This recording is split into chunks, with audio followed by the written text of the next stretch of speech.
पंढरपूरला तसंच केलंय तुम्ही, त्या बार्शीला तसंच केलं, इथं FC गोडवनला तसंच केलं, त्या ह्याला इमो हॉस्पिटलला असंच केलं, त्या नवीन रुग्णालय ते पहिला तसंच केलं. अरे काय तुम्ही काय म्हणजे तुम्ही मालक झाला का?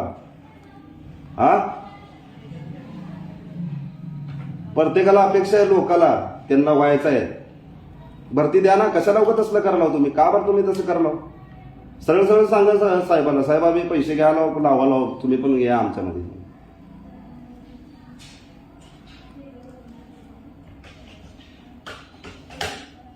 अरे काय, जरा तर भ्या, जरा शासन आहे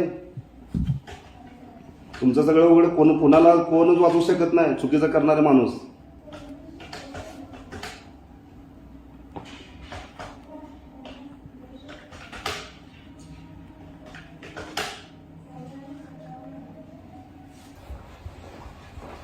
आता बोलायला काय झालं सांगतो, त्याच्यामध्ये फक्त सहा लोकांचं आहे ना बाहेर नाही घेतलेलं आहे, बाकी कोणाचं नाही. मग ते काय काय असेल, काय काय असेल, हाय तर हाय, बरोबर ना.